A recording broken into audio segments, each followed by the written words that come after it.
జగన్తో బీజేపీ డాన్సులు చేస్తోంది, డ్యూయెట్లు పాడుతోంది. షర్మిల ఆగ్రహం. బీజేపీకి జగన్ తొత్తుగా మారారంటూ ఏపీ సీఎంపై పీసీసీ చీఫ్ షర్మిల మండిపడ్డారు. ప్రతిపక్ష నాయకునిగా ఎన్నో ఉద్యమాలు చేసిన జగన్ అధికారంలోకి వచ్చాక ఒక్క ఉద్యమం కూడా చేయలేదంటూ ధ్వజమెత్తారు. ప్రత్యేక హోదా కోసం మూకుమ్మడిగా రాజీనామా చేద్దామన్న జగన్ తరువాత ఆ ఊసే ఎత్తలేదని ఆమె ఆగ్రహం వ్యక్తం చేశారు.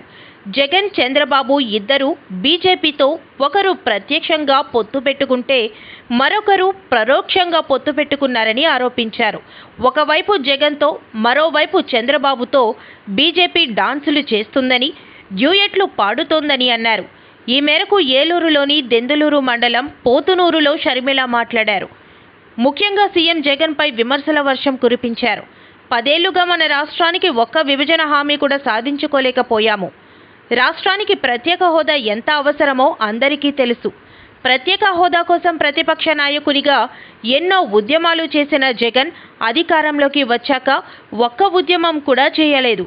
ప్రత్యేక హోదా కోసం మూకుమ్మడి రాజీనామా చేద్దామన్న జగన్ తరువాత ఆ ఊసే ఎత్తలేదు. బీజేపీకి జగన్ తొత్తుగా మారారు. బీజేపీ మన రాష్ట్రానికి ఒక్క హామీ నెరవేర్చలేదు. ముఖ్యమంత్రిగా ఉంటే జగనన్న గారు ప్రతిపక్ష నాయకుడు. ఆ రోజు ప్రతిపక్ష నాయకుడిగా జగనన్న గారు ఎన్నో ఉద్యమాలు చేశాడు ప్రత్యేక హోదా కోసం. ఆ రోజు ప్రత్యేక హోదా జగనన్న గారు నిరాహార దీక్షలు కూడా చేశారు. ఆ రోజు జగనన్న గారు చెప్పిన మాట, ప్రత్యేక హోదా రావాలి అంటే మూకుమ్మడిగా రాజీనామాలు చేద్దాము అన్నారు. ప్రత్యేక హోదా ఎందుకు రాదో చూద్దాము అన్నారు జగనన్న గారు. తీరా ఎన్నికలు వచ్చాయి, జగనన్న గారు ముఖ్యమంత్రి అయ్యారు. ఇప్పుడు జగనన్న గారు ముఖ్యమంత్రి అయినాక ప్రత్యేక హోదా కోసం ఒక్కసారైనా నిలబడ్డారా, మాట్లాడారా, బీజేపీని నిలదీశారా, ఒక్క నిజమైన ఉద్యమమైనా చేశారా అంటే ఒక్కటి కూడా క్షణం మాట్లాడలేదు. ఒక్కసారైనా మూకుమ్మడిగా రాజీనామాలు చేద్దామన్న జగనన్న గారు ఇప్పుడు ఎందుకు రాజీనామాలు చేయడం లేదు? ఇప్పుడు అదే బీజేపీ పార్టీకి తొత్తులుగా మారారు. జగనన్న గారే కాదు, చంద్రబాబు గారు కూడా ఇద్దరు దొందే. ఒకవైపు వైసీపీ, ఒకవైపు టీడీపీ, ఇద్దరిని పెట్టుకొని ఆడుతుంది బీజేపీ పార్టీ. ఆలోచన చేయండి. బీజేపీ పార్టీకి ఆంధ్ర రాష్ట్రంలో ఒక్క ఎమ్మెల్యే లేడు, ఒక్క ఎంపీ కూడా లేడు. ఆంధ్ర రాష్ట్ర ప్రజలు ఒక్క బీజేపీ ఎమ్మెల్యేని గెలిపించలేదు, ఒక్క ఎంపీని గెలిపించలేదు. అయినా కూడా ఆంధ్ర రాష్ట్రంలో రాజ్యం ఏలుతుంది బీజేపీ పార్టీ. ఎలా సాధ్యమైంది ఇది? ఎందుకంటే ఒకవైపు చంద్రబాబు గారు, ఇంకోవైపు జగన్మోహన్ రెడ్డి గారు ఇద్దరు బీజేపీ పార్టీకి గులాంగిరీ చేస్తున్నారు. కాబట్టి 10 సంవత్సరాలుగా గులాంగిరీ చేశారే, 10 సంవత్సరాలుగా బీజేపీ పార్టీకి తొత్తులయ్యారే. పోనీ 10 సంవత్సరాలలో 10 వాగ్దానాలలో ఒక్క వాగ్దానమైనా నిలబెట్టుకోగలిగారా? ఒక్క వాగ్దానమైనా, ఒక్క హామీ అయినా నెరవేర్చుకోగలిగారా అంటే ఒక్కటి కూడా రాలేదు మన రాష్ట్రానికి. మరి బీజేపీ పార్టీ మనకు ఒక్క హామీ కూడా నెరవేర్చకపోతే, మనకు స్పెషల్ స్టేటస్ ఇవ్వకపోతే, మనకు పోలవరం ఇవ్వకపోతే, మనకు రాజధాని ఇవ్వకపోతే, మరి బీజేపీ పార్టీకి ఎందుకు గులాంగిరీ చేస్తున్నారు అని అడుగుతున్నారు ఆంధ్ర రాష్ట్ర ప్రజలు. ఎందుకు గులాంగిరీ చేస్తున్నారు? ఈరోజు చూస్తున్నాం, చంద్రబాబు గారు నిన్న ఢిల్లీ వరకు వెళ్ళారు. ఎందుకని? నిన్న చంద్రబాబు గారు బీజేపీ పార్టీ మెప్పు కోసము, అమిత్ షా మెప్పు కోసము ఢిల్లీ వరకు పరిగెత్తుకుంటూ వెళ్ళారు. అక్కడ చూస్తే వాళ్లకు సాష్టాంగపడ్డాడు చంద్రబాబు గారు. బీజేపీ మెప్పు కోసము ఎన్ని తిప్పలు పడుతున్నాడు. ఇక రేపు జగన్మోహన్ రెడ్డి గారు కూడా ఢిల్లీకి వెళ్తారట. ఈయన కూడా అక్కడ సాష్టాంగపడతాడు. ఈయన కూడా ఢిల్లీ వాళ్లకు వంగి సలాములు చేస్తారు. ఎందుకని? ఒకరేమో పాలకపక్షం, ఇంకొకరేమో ప్రతిపక్షం. ఇద్దరికి బీజేపీ పార్టీ కావాలట. ఒకరేమో ప్రత్యక్షంగా పొత్తులు పెట్టుకోవడానికి సిద్ధమయ్యారు, ఇంకొకరేమో పరోక్షంగా ఎప్పటి నుంచో పొత్తులు పెట్టుకున్నారు. ఇద్దరికి బీజేపీ కావాలట. ఇద్దరు బీజేపీ కాళ్ళ మీద పడుతున్నారు, వంగి దండాలు చేస్తున్నారు. ఎందుకు అని అడుగుతున్నాం. ఎందుకు? ఏమిటి ఈ ట్రయాంగులర్ లవ్ స్టోరీ ఏమిటి అని అడుగుతున్నాం.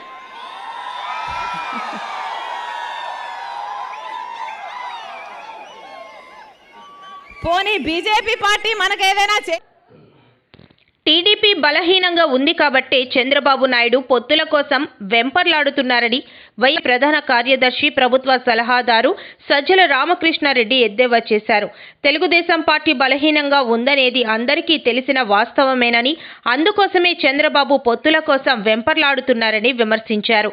పొత్తుల కోసం చంద్రబాబు ఎక్కడికైనా వెళ్తాడు. బీజేపీతో ఏదో రకంగా పొత్తు పెట్టుకోవాలని బాబు ప్రయత్నం.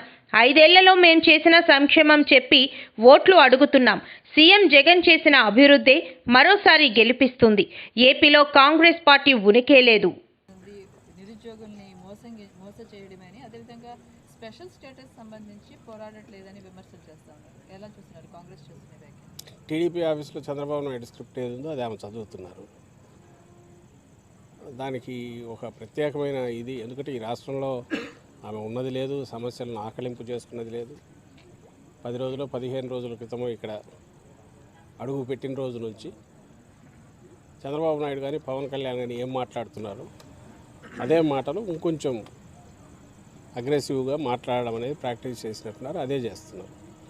దానికి ఏమి విమర్శ అంటే చంద్రబాబు నాయుడు ఏం మాట్లాడిస్తున్నాడు అవి మాట్లాడుతున్నప్పుడు దానికి ప్రత్యేకంగా సపరేట్గా ఇచ్చేయాల్సిన రిప్లై ఇవ్వాల్సిన అవసరం ఉందని కూడా అనుకోవట్లేదు.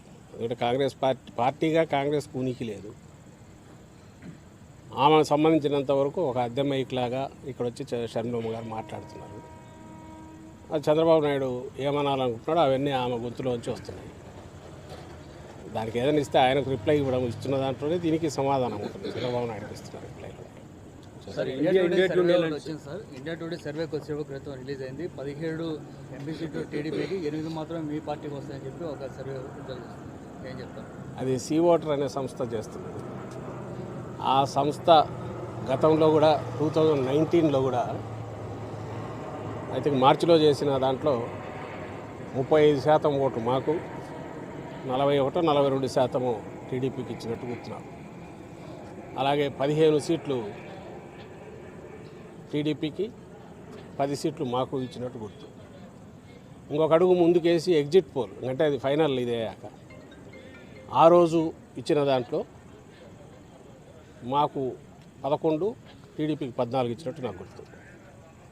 ఇంకా దాని విశ్వసనీయత, ఎందుకంటే రిజల్ట్ ఏందనేది అందరికీ తెలిసిందే. 22 మాకు వచ్చాయి, 3 టీడీపీకి వచ్చాయి ఆ రోజు. అలాగే ఓట్ పర్సెంటేజ్ మాకు వచ్చింది 50%, 49.1 50% మాకు వచ్చింది. వాళ్లకు ఐ థింక్ 7-8% తేడా ఉంటుంది, ఎగ్జాక్ట్ గుర్తులేదు. అంటే దట్ ఈస్ ద వాళ్ళ క్రెడిబిలిటీ ఏది అనేది అక్కడే ఇదవుతుంది. రెండవది అలా అంటే మీరు అనొచ్చు, మరి మిగిలిన సర్వేలు మీకు అనుకూలంగా ఉంటే ఇదవుతున్నారు కదా. అల్టిమేట్గా ఎంత కాన్ఫిడెంట్గా మేము మూవ్ అవుతున్నాము, జగన్మోహన్ రెడ్డి గారు మూవ్ అవుతున్నారు, ఎంత డెస్పరేట్గా చంద్రబాబు నాయుడు లేదా టీడీపీ మూవ్ అవుతుంది. అందరినీ కలిపి కట్టుకొని ఈ పక్క నుంచి ఆ పక్క వరకు, నేను ఇంతకుముందు డైరెక్ట్ ఇండైరెక్ట్గా ప్రజల ముందుకు పొత్తులతో పోయి ప్రజెంట్ చేసి ఒక యూనిఫైడ్ దీని కింద 4 ఓట్లు దండుకోవాలనే ప్రయత్నం అదెట్లా చేస్తుంది. సోలోగా సింగిల్ హ్యాండెడ్గా ఈ 5 ఏళ్లలో మేము చేసిన పనులు ఇవి అని చెప్తూ ప్రజల బ్లెస్సింగ్స్ కోరడానికి మేమంత కాన్ఫిడెంట్గా పోతున్నాం. ఈ 2 మెయిన్ చూస్తే మీకు ఈ సర్వేలు వీటి గురించి పెద్ద పట్టించుకోవాల్సిన అవసరం ఉంటుంది నేను అనుకోను. Reality is this. రేపటి నుంచి ఆడుదాం ఆంధ్ర రాష్ట్ర స్థాయి పోటీలు.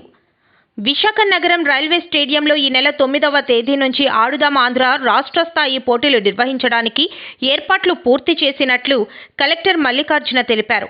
ఈ పోటీలు 13వ తేదీ వరకు జరుగుతాయని తెలిపారు. 13న విశాఖ వైఎస్ఆర్ క్రికెట్ స్టేడియంలో జరిగే ముగింపు పోటీలకు ముఖ్య అతిథిగా రాష్ట్ర ముఖ్యమంత్రి వైఎస్ జగన్మోహన్ రెడ్డి హాజరవుతున్నట్లు పేర్కొన్నారు. ఈ పోటీలను విజయవంతం చేయాలని కోరారు. ఇప్పుడు రాష్ట్ర స్థాయికి రావడం జరిగింది. సో రాష్ట్ర స్థాయి ఆడుదాం ఆంధ్ర పోటీలు మనకు రేపటి నుంచి అంటే 9 ఫిబ్రవరి నుంచి 13 ఫిబ్రవరి వరకు మనకు జరుగుతాయండి. సో ఈ కార్యక్రమంలో మనకు చూసుకుంటే మనకు వైజాగ్ జిల్లాలో, మనకు విశాఖపట్నం జిల్లాలో ఈ కార్యక్రమం జరిగే టైంలో సుమారుగా 26 జిల్లాల నుంచి కూడా మనకి 3000 మంది క్రీడాకారులు రావడం జరుగుతూ ఉంది. సో ఇందులో 50% జెంట్స్ తరఫున, అలాగే 50% ఉమెన్ తరఫున, అలాగే 500 టెక్నికల్ అఫీషియల్స్ కూడా పార్టిసిపేట్ చేస్తారండి. ఎంపైర్లు, రెఫరీసు, ఇతర అధికారులు కూడా దీంట్లో పార్టిసిపేట్ చేయడం జరుగుతుంది. సో దీనికి సంబంధించి మనకు 5 గేమ్స్ అండి, మీ అందరికీ కూడా తెలుసు. 5 గేమ్స్ కూడా మనకి క్రికెట్, వాలీబాలు, కబడ్డీ, ఖోఖో, అలాగే బ్యాడ్మింటన్. సో ఈ గేమ్స్లో మనకి రాష్ట్ర స్థాయి క్రీడలు మనకు జరగబోతున్నాయి. రేపు మార్నింగ్ 10 o'clockకి మనకి విశాఖపట్నం రైల్వే గ్రౌండ్లో హానరబుల్ స్పోర్ట్స్ మినిస్టర్ గారి ఆధ్వర్యంలో ఈ కార్యక్రమాన్ని లాంచ్ చేసుకోవడం జరుగుతుంది. అలాగే శాప్ చైర్మన్ కావచ్చు, శాప్ మెంబర్స్ అందరూ కూడా రావడం జరుగుతుంది. అలాగే మనకి 13వ తారీఖు అంటే ఈ 13 ఫిబ్రవరి హానరబుల్ సీఎం గారు క్లోజింగ్ సెరమనీకి రావడం జరుగుతుంది. అది మనకి ACI cricket stadium PM Palem ఎక్కడైతే ఉందో అక్కడ స్టేడియంలో హానరబుల్ సీఎం గారు రావడం జరుగుతుంది. ఆ రోజు కూడా మనకి పెద్ద ఎత్తున ఆ కార్యక్రమానికి ప్రజలు హాజరవుతారు. అలాగే పెద్ద ఎత్తున ఆ కార్యక్రమం చేయడానికి కూడా అన్ని రకాల ఏర్పాట్లు కూడా సిద్ధం చేస్తున్నాం. అండ్ వీటికి సంబంధించి చూసుకుంటే ఇంతవరకు సోఫార్ మనకు స్టేట్ లెవెల్లో 119 కోట్లు ఖర్చుతో ఈ ప్రోగ్రామ్ని ముందుకు తీసుకెళ్ళడం జరిగింది. అలాగే మనకి బహుమతుల విషయానికి వచ్చి చూస్తే టోటల్గా మనకి 12.2 కోట్లు బహుమతులకి కేటాయించడం జరిగింది. అలాగే మనకి ఫైనల్స్ అంటే స్టేట్ లెవెల్ ఫైనల్స్ జరిగినప్పుడు ఒక్కొక్క ఈవెంట్లో ఎంత ప్రైజ్ ఇస్తారనేది కూడా మనకుంది. మనకి ఎక్సెప్ట్ బ్యాడ్మింటన్ తరపు నుంచి మిగతా అన్ని అయితే మనకు క్రికెట్, కబడ్డీ, ఖోఖో, వాలీబాల్ అయితే మనకి టీమ్ ఈవెంట్స్ ఉన్నాయో ఈ టీమ్ ఈవెంట్స్ అంటలో కూడా ఫస్ట్ ప్రైజ్ 5 లక్షలు ఇవ్వడం జరుగుతుంది మొదటి స్థానంలో నిలబడిన టీంకి. అలాగే రెండో స్థానంలో నిలబడిన టీంకి 3 లక్షలు, అలాగే మూడో స్థానంలో నిలబడిన టీంకి 2 లక్షలు ఇవ్వడం జరుగుతుంది. అలాగే బాల్ బ్యాడ్మింటన్ అయితే వ్యక్తిగత క్రీడ ఉందో అక్కడ మాత్రం మనకి మొదటి ప్రైజ్కి 2 లక్షలు, అలాగే రెండవ ప్రైజ్కి 1 లక్ష రూపాయలు, అలాగే థర్డ్ ప్రైజ్కి 50,000 రూపీస్ బహుమతి కూడా ప్రదానం చేయడానికి అన్ని ఏర్పాట్లు జరుగుతున్నాయండి. అలాగే మనకు ఇక్కడ 26 జిల్లాల నుంచి తరలి వస్తున్న క్రీడాకారులకి అలాగే టెక్నికల్ సిబ్బంది అందరూ కూడా ఇక్కడ మనము డిస్ట్రిక్ట్ అడ్మినిస్ట్రేషన్ తరఫు నుంచి అన్ని ఏర్పాట్లు చేయడం జరిగింది. మనకి ఉమెన్కి మెన్ కూడా సపరేట్గా మనకు ఏర్పాటు చేయడం జరిగింది. ఉమెన్కి సంబంధించింది మేజర్గా మనకు సుద్దగడ్డ ఏరియా కావచ్చు, ఏ యూనివర్సిటీ ఏరియా కావచ్చు అక్కడ ఆ ఏరియాలో మనం ఏర్పాటు చేసుకోవడం జరిగింది.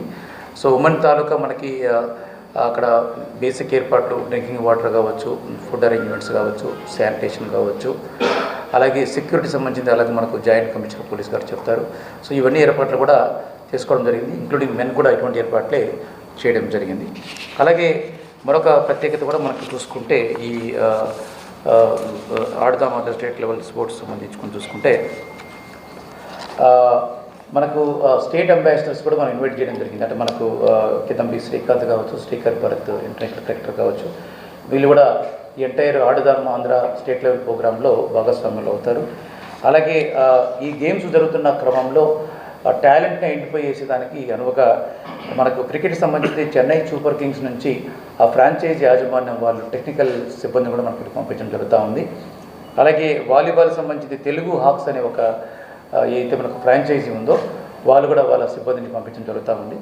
కబడ్డీకి సంబంధించి ప్రో కబడ్డీ ఏదైతే మనకు లీగ్ జరుగుతూ ఉందో వాళ్ళ తాలూకా కూడా ఫ్రాంచైజీలు రావడం జరుగుతుంది ఈ టాలెంట్ ఐడెంటిఫికేషన్ సంబంధించి.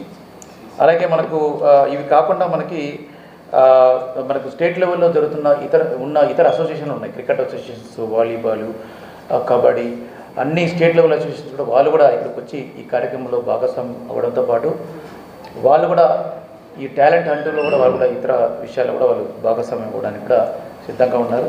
అలాగే మనకు ఈ వెన్యూస్ విషయానికి వస్తే అక్కడ మనకు మెడికల్ ఫెసిలిటీసు అలాగే రాష్ట్రాన్ని వైసీపీ వైరస్ సర్వనాశనం చేసింది. నాగబాబు ప్రజలకు న్యాయం చేయలేని వైసీపీ ప్రభుత్వం ఉన్నా ఒకటే ఓడినా ఒకటేనని జనసేన పార్టీ ప్రధాన కార్యదర్శి నాగబాబు అన్నారు. విశాఖపట్నం చుట్టుప్రక్కల 100 కోట్ల రూపాయలు విలువ భూములు దోచేశారు. ఆంధ్రప్రదేశ్ రాష్ట్రాన్ని వైసీపీ వైరస్ సర్వనాశనం చేసింది. కలిసికట్టుగా పనిచేస్తేనే వైరస్ను అంతం చేయగలం. అభిప్రాయ భేదాలు పక్కన పెట్టి టీడీపీ, జనసేన పరస్పరం సహకరించుకొని వైసీపీని గద్దెదించాలి అని వ్యాఖ్యానించారు. ప్రజలకి న్యాయం చేయలేని, ప్రజలకి కనీస అవసరాలకు ఉపయోగపడే ప్రభుత్వం మొన్న ఓడినా ఒకటి. అవేర్నెస్. ఎందుకంటే 2020లో కరోనా వైరస్ వచ్చింది, చాలామంది ప్రజలు చచ్చిపోయారు. మనకు తెలియని విషయం ఏంటంటే వైరస్ మనుషులు లేదు, రాష్ట్రాలు కూడా పడుతుంది. 2019లో వైసీపీ అనే వైరస్ ఆంధ్ర రాష్ట్రానికి పడింది. కరోనా దాని తర్వాత వచ్చిన వైరస్కి మనం విరుగుడు కనుక్కున్నాం, వ్యాక్సినేషన్ ఇస్తాం. ఇప్పుడున్న వైసీపీ వైరస్కి జనసేన టీడీపీ అలయన్స్ అనే వ్యాక్సిన్ ఉంది, త్వరలోనే వైరస్ లాగా ఆంధ్రప్రదేశ్ని పట్టిపుడుస్తున్న ప్రభుత్వాన్ని ఖచ్చితంగా దించి తీరాలి. ఆ విధంగా మనం ఏ విధంగా ఆలోచించాలి. ఇప్పుడు ఇవాళ దాని మీద మనం గట్టిగా పోరాటం చేయాలి. ఇప్పుడు ఇంకా మాకు గ్రూపులు ఉన్నాయి, అతను మాకు సరిగ్గా చేయట్లేదు, మమ్మల్ని పిలవలేదు ఉన్నారు. నాకు అవి జరగలేదని కాదు. ఇవాళ ఇప్పుడు మనకి ఎలక్షన్ టైం దగ్గర పడుతుంది, త్వరలో నోటిఫికేషన్ వస్తానన్నారు.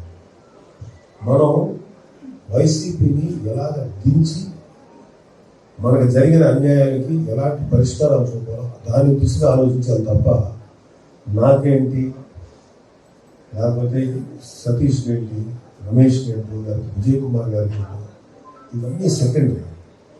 ప్రజలకి ఏంటి అనేది ఒకటి మాత్రం మనసులో పెట్టుకోవాలి. మన ఆడపడుచులకి ఏంటి అనేది ఒకటి ఆలోచించుకోవాలి.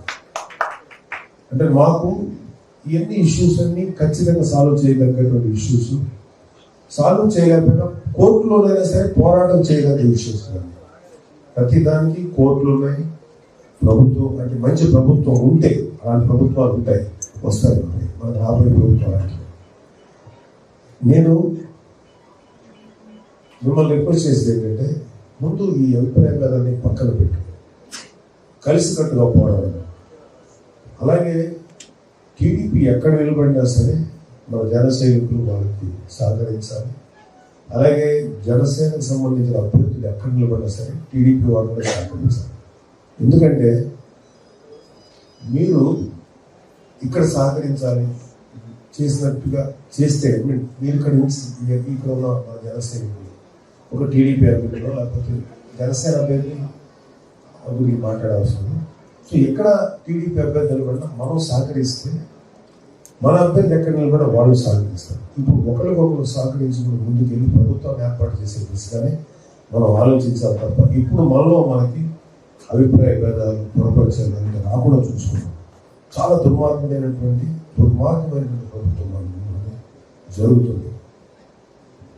ఇంకా మీకు ఇంకా ఎలాంటి దారుణాలు చూడాల్సి వస్తుంది చాలా భయం. సౌత్ నియోజకవర్గం 39వ ward corporator independent Mohammed Sadiq ఆధ్వర్యంలో ప్రారంభించబోతున్న జనసేన కార్యాలయం. ఆ కార్యాలయానికి ముఖ్య అతిథిగా జనసేన సీనియర్ నాయకులు కొనిదెల నాగేంద్రబాబు ఆహ్వానించబడ్డారు. అయితే ఈ కార్యక్రమానికి మీడియా పీపుల్కి ఉదయం 11 గంటలకే ప్రెస్ మీట్ అని ఆహ్వానించడం గమనించదగ్గ విషయం. సుమారు 11 నుంచి 12, 1 గంట, 2 గంటల వరకు జర్నలిస్టులందరినీ వెయిట్ చేయించి వారు ఏర్పాటు చేసిన ఆఫీస్ ప్రాంగణంలోనే కెమెరాలు ఏర్పాటు చేసుకోమని చెప్పి ఆఖరికి ప్రెస్ మీట్ అనే సమయానికి ఆఫీసులో 2 లేక 3 పట్టే ఆఫీసులో ఆ ప్రెస్ మీట్ ను ఏర్పాటు చేయడం జరిగింది. అయితే ఈ సందర్భంలో మిగతా జర్నలిస్టులందరూ లోపలికి వెళ్లడానికి ప్రవేశించగా అక్కడున్న ఎవరైతే సంబంధిత జన సైనికులు ఉన్నారో వాళ్ళు మీడియా పీపుల్ పై విరుచుకుపడడం గమనించదగ్గ విషయం. అందులో ఒక మీడియా పీపుల్ మమ్మల్ని లోపలికి పంపించకపోతే ఎలాగ మరి, ఇప్పుడు వరకు వెయిట్ చేశాము కదా అని ప్రశ్నిస్తే అక్కడున్న సాదిక్ అనుచర జన సైనికులు అతనిపై తిరగబడి పళ్ళు కొరికేంత స్థితికి వెళ్లారంటే ఇది ప్రత్యేకంగా గమనించదగ్గ విషయం.